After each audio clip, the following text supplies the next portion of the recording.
कहानी की शुरुआत ईयर 1965 में होती है, जब अमेरिकन सिविल वॉर अपने आखिरी दिनों में चल रही होती है। उस समय हम एक कैप्टन को देखते हैं जिसके हाथ में एक सोने का सिक्का होता है। वह उसी तरह के कई सिक्कों से भरे बक्सों को एक जहाज में रखवा रहा होता है। उन बक्सों पर बड़े अक्षरों में CSA लिखा हुआ होता है। कुछ ही देर बाद अचानक उन पर हमला हो जाता है, लेकिन कैप्टन घबराता नहीं है और तुरंत जहाज को पानी में ले जाकर उसके सारे इंजन बंद कर देता है ताकि अंधेरे में जहाज किसी को दिखाई न दे। उसका यह तरीका काम कर जाता है और वे अपने दुश्मनों से बचकर निकल जाते हैं। इसके बाद कहानी सीधे आज के समय में आ जाती है। अब हम लास वेगस अफ्रीका के शहर में एक हू वैन को देखते हैं जिसमें सोफिया नाम की एक डॉक्टर बैठी होती है। इस शहर में एक अजीब बीमारी तेजी से फैल रही होती है और सोफिया लगातार मरीजों की जांच कर रही होती है। जब वह एक नए मरीज को देखती है तो उसे पता चलता है कि इस आदमी को भी वही रहस्यमय बीमारी है जो पहले लोगों को हो चुकी है। मरीज की माँ सोफिया को बताती है कि यह कुछ दिन पहले अपने पिता के साथ माली देश गया था और वहां से लौटने के बाद उसकी हालत अचानक बहुत खराब हो गई। यह सुनकर सोफिया को शक होता है कि इस बीमारी का संबंध माली से हो सकता है। वह उस मरीज को वैन में डालती है और अपने सीनियर को बताती है कि अब तक ऐसे 6 मामले सामने आ चुके हैं और उन्हें तुरंत वर्ल्ड हेल्थ ऑर्गेनाइजेशन को इसकी जानकारी देनी चाहिए। लेकिन उसका सीनियर कहता है कि इतने कम मामलों के लिए शायद कोई मदद नहीं करेगा। सोफिया कहती है कि वह खुद माली जाकर इस बीमारी की असली वजह पता करना चाहती है, लेकिन उसका सीनियर उसे मना करता है क्योंकि वहां इस समय अंदरूनी युद्ध चल रहा है और किसी को भी इतनी खतरनाक जगह जाने की इजाजत नहीं दी जाएगी। उसी समय एक नकाब पहना आदमी दूर से उन्हें देख रहा होता है, जैसे उसे यह पसंद नहीं कि ये डॉक्टर यहाँ जांच कर रहे हैं। सोफिया को लगता है कि उसे मरीज के पिता का भी सैंपल लेना चाहिए क्योंकि वह भी माली गया था। सोफिया उस लाइट हाउस की तरफ जाती है जहाँ वह आदमी काम करता था। वहां जाकर उसे पता चलता है कि वह भी उसी बीमारी का शिकार हो चुका है और अब मर चुका है। सोफिया चुपचाप उसका सैंपल लेती है और वहां से निकल जाती है। उसी समय पास में एक आदमी नाव चला रहा होता है। अचानक वही नकाब वाला आदमी सोफिया पर हमला कर देता है, लेकिन नाव वाला आदमी बीच में आकर सोफिया को बचा लेता है। उस झगड़े के दौरान नकाब वाला आदमी सोफिया का बैग छीनकर भाग जाता है। जब सोफिया को होश आता है तो वह नोमैड नाम के एक जहाज पर होती है। ये जहाज खजाने की खोज करने वालों का होता है। जिसने उसे बचाया था उसका नाम डग होता है और वही इस जहाज का कैप्टन होता है। डग पानी से बाहर आता है और उसके हाथ में एक बहुत कीमती मूर्ति होती है। डग बताता है कि वे लोग CSA जहाज को खोज रहे हैं, लेकिन अभी तक उन्हें कोई सुराग नहीं मिला है। तभी जहाज का मालिक अल्मोरा वहां आ जाता है और डग से कहता है कि वह खजाने को तैयार करे क्योंकि आज रात म्यूजियम में एक बड़ी पार्टी होने वाली है। डग वहां एक नाइजीरियन डीलर से मिलने जाता है। उसी पार्टी में वह कीमती मूर्ति दिखाई जाती है जो एक पुराने अफ्रीकन राजा की कब्र से मिली होती है। वहीं डग उस डीलर से मिलता है जो उसे एक सोने का सिक्का दिखाता है जिस पर CSA लिखा होता है। यह देखकर डग बहुत खुश हो जाता है क्योंकि यही वह खजाना होता है जिसे वह अपनी पूरी जिंदगी से खोज रहा होता है। वहीं मैस्कॉट कंपनी का मालिक भी उस पार्टी में मौजूद होता है जिसने इस खजाने की खोज के लिए पैसा दिया था। सोफिया उससे माली जाने के लिए मदद मांगती है क्योंकि उसके वहां अच्छे संबंध होते हैं। वह कहता है कि वहां जाना बहुत खतरनाक है, लेकिन वह कोशिश करेगा कि सोफिया वहां जा सके। वहीं डग उसे CSA वाला सिक्का दिखाता है और बताता है कि यह सिक्का माली में एक आदमी को मिला था। डग को यकीन होता है कि जहाज का मलबा भी वहीं कहीं होगा। यह सुनकर मैस्कॉट कंपनी का मालिक बहुत उत्साहित हो जाता है और डग और अल्मोरा को 3 दिन का समय देता है ताकि वे माली जाकर कोई सुराग ढूंढ सकें। अगर उन्हें कुछ भी पता चला तो फिर पूरा मिशन शुरू किया जाएगा। अगले दिन जब वे लोग बंदरगाह पर पहुंचते हैं तो वहां सोफिया और डॉक्टर जैक पहले से उनका इंतजार कर रहे होते हैं। सोफिया बताती है कि मैस्कॉट कंपनी के मालिक ने उन्हें भी इस यात्रा में साथ जाने की इजाजत दे दी है। अब ये 5 लोग मिलकर माली की तरफ रवाना हो जाते हैं। वहां पहुंचकर सोफिया और जैक अलग रास्ते पर चले जाते हैं, जबकि डग और उसके साथी उस आदमी के घर जाते हैं जिसे वह सिक्का मिला था। लेकिन वहां जाकर पता चलता है कि वह आदमी मर चुका है। उनका पहला सुराग यहीं खत्म हो जाता है। लेकिन डग पास में एक मस्जिद को देखता है। उसे लगता है कि धार्मिक जगहों पर अक्सर पुराने रिकॉर्ड मिल जाते हैं, इसलिए वे लोग वहां जाते हैं। वहां एक बूढ़ा आदमी पुराने कागजों में खोज कर बताता है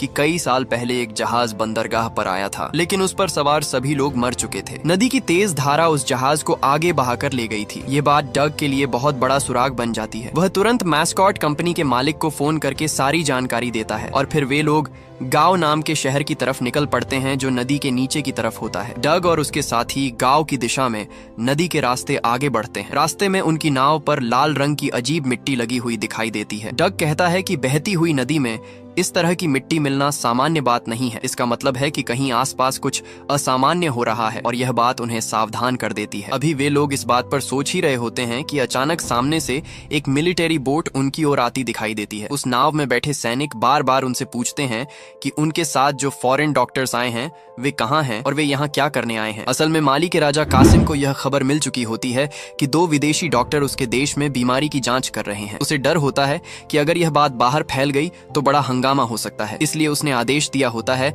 कि उन डॉक्टर्स को तुरंत रोक लिया जाए। डग सैनिकों की बातों से समझ जाता है कि कुछ गड़बड़ है। वह ऐसा दिखाता है जैसे उसे इंग्लिश समझ में नहीं आती। वह सैनिकों से कहता है कि वे अपनी नाव उनकी नाव से बांध लें ताकि आराम से बात की जा सके और वे एक दूसरे की बात ठीक से समझ सकें। जैसे ही दोनों नावें रस्सी से बांधी जाती हैं, डग अपने साथियों को इशारा करता है। वे अचानक नाव की रफ्तार तेज कर देते हैं। तेज झटके से मिलिट्री बोट का संतुलन बिगड़ जाता है और वह पलट जाती है और सैनिक पानी में गिर जाते हैं। डग तुरंत रस्सी काट देता है और उनकी नाव तेजी से आगे निकल जाती है, लेकिन उनकी परेशानी अभी खत्म नहीं होती। थोड़ी ही दूर आगे 2 और मिलिट्री बोट्स उनका इंतजार कर रही होती हैं और वे लोग उन पर गोलियां चलाने लगते हैं। डग समझ जाता है कि अब उनकी नाव का बचना मुश्किल है। वह अपने साथियों से कहता है कि उन्हें नाव छोड़नी होगी। पानी में कूदने से पहले वे नाव के फ्यूल टैंक को काट देते हैं ताकि उसमें से फ्यूल बाहर निकलने लगे और योजना काम कर सके। जैसे ही दूसरी नाव उनके करीब आती है, वे सब लोग पानी में कूद जाते हैं। सैनिक उनकी नाव पर गोलियां चलाते हैं और उसी समय बाहर निकला फ्यूल आग पकड़ लेता है। जोरदार धमाका होता है और दोनों मिलिट्री बोट्स उसी विस्फोट में खत्म हो जाती हैं। डग, जेम्स और अल्मोरा तैरते हुए किसी तरह किनारे तक पहुंचते हैं। वहां उन्हें एक छोटी सी झोपड़ी दिखाई देती है जहां वे थोड़ी देर छिप जाते हैं। रूडी डग से पूछता है कि अब जब उनकी नाव खत्म हो गई है तो क्या वे खजाने की खोज छोड़ देंगे, लेकिन डग कहता है कि अभी सबसे जरूरी काम डॉक्टर्स को बचाना है। वह रूडी से कहता है कि वह बॉर्डर पार करके अल्मोरा को ढूंढे, जबकि वह और जेम्स उन डॉक्टर्स को ढूंढने जाएंगे जो अलग रास्ते से गए थे। दूसरी तरफ सोफिया और डॉक्टर जैक एक गांव में पहुंचते हैं। वहां का दृश्य बहुत डरावना होता है क्योंकि पूरे गांव में हर तरफ लाशें पड़ी होती हैं। ऐसा लगता है कि इस गांव के सभी लोग एक ही बीमारी से मरे हैं और वहां गहरा सन्नाटा छाया होता है। सोफिया एक घर के अंदर जाती है जहां कई लोगों की लाशें एक साथ पड़ी होती हैं। वह उनकी जांच करती है और समझ जाती है कि यह वही बीमारी है जो पहले लास वेगस में भी दिखाई दी थी और अब यहां तेजी से फैल चुकी है। अगली सुबह सोफिया और जैक गांव वालों की मदद से उन लाशों को दफनाते हैं। यह दृश्य बहुत दुख भरा होता है क्योंकि इतने सारे लोग एक साथ इस बीमारी की वजह से अपनी जान खो चुके होते हैं। लाशों को दफनाने के बाद सोफिया गांव के पास एक कुआं देखती है। उसे लगता है कि शायद इस बीमारी का संबंध पानी से हो सकता है, इसलिए वह उस कुएं में नीचे उतरकर पानी का सैंपल लेने का फैसला करती है ताकि असली वजह पता चल सके। जैसे ही वह कुएं के अंदर उतरती है, ऊपर से डॉक्टर जैक की आवाज आती है कि कुछ मिलिट्री के आदमी गांव में पहुंच चुके हैं। सोफिया ऊपर चढ़ने की कोशिश करती है, लेकिन उसी समय गोलियों की आवाज सुनाई देती है और माहौल अचानक खतरनाक हो जाता है। कुछ ही पलों में डॉक्टर जैक और गांव के कई लोग गोली मारकर मार दिए जाते हैं। थोड़ी देर बाद एक हेलीकॉप्टर वहां उतरता है और उसमें से माली का राजा कसीम बाहर निकलता है, जो बहुत गुस्से में दिखाई देता है। कसीम गुस्से में पूछता है कि वह महिला डॉक्टर कहाँ है जो यहाँ बीमारी की जांच कर रही थी। तभी डॉक्टर जैक, जो अभी जिंदा होता है, गुस्से में उस पर गोली चला देता है, लेकिन कासिम बच जाता है और अपने सैनिकों को आदेश देता है कि उस डॉक्टर को ढूंढकर पकड़ो। उसी समय पास में छिपे डग और जेम्स यह सब देख रहे होते हैं। वे डर जाते हैं क्योंकि कासिम के सैनिक गांव के लोगों को मारना शुरू कर देते हैं। तभी कुएं के अंदर छिपी सोफिया गोली चलाकर कासिम के एक आदमी को मार देती है और डग बच जाता है। सोफिया अपने सीनियर की मौत से बहुत दुखी होती है, लेकिन डग उसे कुएं से बाहर निकालता है और कहता है कि उन्हें तुरंत यहाँ से निकलना होगा क्योंकि यहाँ रुकना अब बहुत खतरनाक हो चुका है। अब तीनों वहाँ से भागते हैं, लेकिन रास्ते में कुछ घुड़सवार उन्हें पकड़ लेते हैं और अपने राजा गाटिगो के पास ले जाते हैं। गाटिगो उनसे पूछता है कि वे लोग यहाँ क्या करने आए हैं और सच बताने को कहता है। सोफिया कहती है कि वह एक डॉक्टर है और इस इलाके में फैल रही बीमारी की असली वजह ढूंढने आई है। ये सुनकर गटीगो उन्हें एक कमरे में ले जाता है जहां बहुत से लोगों की लाशें पड़ी होती हैं जो उसी बीमारी से मरे होते हैं। सोफिया उनकी जांच करती है और बताती है कि ये सभी लोग भी उसी बीमारी से मरे हैं। वह कहती है कि वह यहाँ इस बीमारी का कारण खोजने आई है ताकि आगे और लोग न मरें। कुछ देर सोचने के बाद गटीगो उन्हें अपने शहर में रहने की इजाजत दे देता है ताकि वे इस बीमारी की जांच कर सकें और सच्चाई का पता लगा सकें। अब सोफिया वहाँ के पानी की जांच करती है और उसे पता चलता है कि इस जगह का पानी जहरीला हो चुका है और यह प्राकृतिक रूप से नहीं हो सकता। जरूर किसी ने जानबूझकर इस पानी में जहर मिलाया है। सोफिया यह बात गटीगो को बताती है और कहती है कि हमें पता लगाना होगा कि यह जहर पानी में कहां से आ रहा है। गटीगो भी सहमत होता है और कहता है कि वह इस काम में पूरी मदद करेगा ताकि उसके लोग सुरक्षित रह सकें। इसी बीच जेम्स वहां बच्चों के साथ फुटबॉल खेल रहा होता है। खेलते समय गेंद थोड़ी दूर चली जाती है और उसे लेने के लिए जेम्स एक अजीब सी जगह पर पहुंच जाता है जहां दीवारों पर पुराने पिक्चर बने हुए होते हैं। उन चित्रों में उस जहाज का भी जिक्र होता है जिसकी तलाश में वे यहाँ आए थे और इससे पता चलता है कि वह जहाज कहीं इसी सूखे रेगिस्तान के नीचे दबा हुआ है। जेम्स तुरंत सोफिया और डग को बुलाता है और उन्हें यह जगह दिखाता है। अब सोफिया, डग और जेम्स उस जगह को ध्यान से देखते हैं जहां दीवारों पर पुराने चित्र बने हुए होते हैं। उन चित्रों में साफ दिखाया गया होता है कि बहुत साल पहले यहाँ एक नदी बहती थी और उसी नदी के रास्ते एक जहाज यहाँ तक आया था। डग कहता है कि लगभग 200 साल पहले यहाँ पानी रहा होगा, लेकिन समय के साथ नदी सूख गई और अब यह पूरा इलाका रेगिस्तान बन चुका है। लेकिन उसे विश्वास होता है कि जहाज अभी भी कहीं इसी जमीन के नीचे दबा हुआ होगा। चित्रों में एक किले का भी निशान दिखाई देता है। इसका मतलब ये होता है कि उस समय इस नदी के पास एक किला भी मौजूद था। डग को शक होता है कि जिस जहरीले पानी की वजह से लोग बीमार हो रहे हैं वह शायद उसी इलाके से आ रहा है। डग कहता है कि संभव है नदी पूरी तरह खत्म नहीं हुई हो और उसका पानी अभी भी जमीन के नीचे बह रहा हो। अगर ऐसा है तो वही पानी गांवों तक पहुंच रहा होगा और उसी से बीमारी फैल रही होगी। अब तीनों उस पुरानी नदी के रास्ते की तलाश शुरू करते हैं। वे उसी दिशा में चल पड़ते हैं जहां चित्रों में नदी का रास्ता दिखाया गया होता है। रास्ता लंबा और मुश्किल होता है क्योंकि वहां सिर्फ रेत और सूखी जमीन होती है। काफी दूर चलने के बाद उन्हें वही किला दिखाई देता है जिसका चित्र उन्होंने दीवार पर देखा था। वे लोग उस किले के ऊपर चढ़ते हैं ताकि आसपास के इलाके को देख सकें और समझ सकें कि आगे उन्हें किस दिशा में जाना चाहिए। किले के ऊपर से उन्हें दूर एक सोलर प्लांट दिखाई देता है। डग कहता है कि यह मैस्कॉट कंपनी का प्लांट लगता है, लेकिन इतने सुनसान और खाली इलाके में ऐसा प्लांट होना उन्हें बहुत अजीब लगता है। डग थोड़ी दूरी पर एक ट्रेन भी देखता है जो उसी प्लांट की तरफ जा रही होती है। तीनों धीरे धीरे उस ट्रेन की तरफ बढ़ते हैं ताकि बिना किसी को पता चले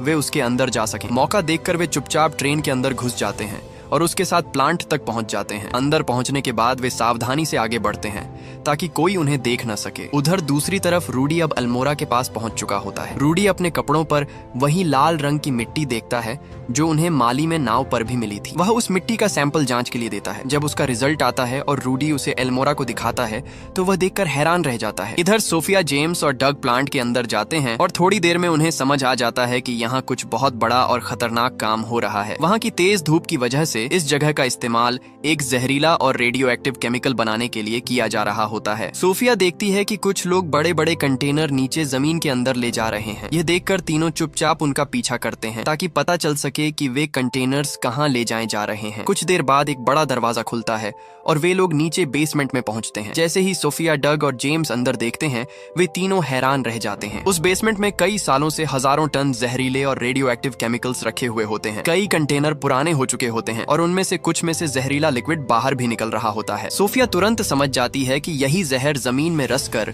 नीचे बहने वाली नाइजर रिवर में मिल रहा होगा। इसी नदी का पानी माली के बहुत से लोग पीते हैं और इसी वजह से बीमारी इतनी तेजी से फैल रही है। उधर अल्मोरा और रूडी उस रिपोर्ट को लेकर यूएस एम्बेसी पहुंचते हैं। वहां मौजूद अधिकारी उस रिपोर्ट को देखकर पहले विश्वास नहीं करता क्योंकि उसे लगता है कि इतनी बड़ी बात सच नहीं हो सकती। इधर प्लांट में सोफिया, डग और जेम्स वहां से निकलने की कोशिश करते हैं, लेकिन तभी मास्कॉट के आदमी उन्हें पकड़ लेते हैं और उन्हें रोक लेते हैं। मास्कॉट खुद वहां आता है और सोफिया से पूछता है कि वे लोग यहाँ क्या कर रहे हैं और उन्हें इस जगह का पता कैसे चला। सोफिया उसे बताती है कि इस प्लांट में जो काम हो रहा है वह लोगों की जान ले रहा है। वह कहती है कि बेसमेंट में रखे केमिकल्स जमीन के नीचे बहने वाले पानी में मिल रहे हैं और लोग वही पानी पी रहे हैं। मैस्कॉट पहले कहता है कि वह ऐसा कुछ नहीं कर रहा, बल्कि वह तो इन जहरीले केमिकल्स को खत्म करने की कोशिश कर रहा है। लेकिन जब सोफिया उसे पूरी बात समझाती है तो वह भी डर जाता है और सोचने लगता है कि अगर यह सच हुआ तो बहुत बड़ा नुकसान हो सकता है। इसी बीच मैस्कॉट के आदमी डग और जेम्स को बांधकर कहीं ले जाने लगते हैं। डग अपनी समझदारी से एक सोने का सिक्का इस्तेमाल करता है और ट्रक का पिछला दरवाजा खोल देता है। दरवाजा खुलते ही ट्रक का संतुलन बिगड़ जाता है और डग और जेम्स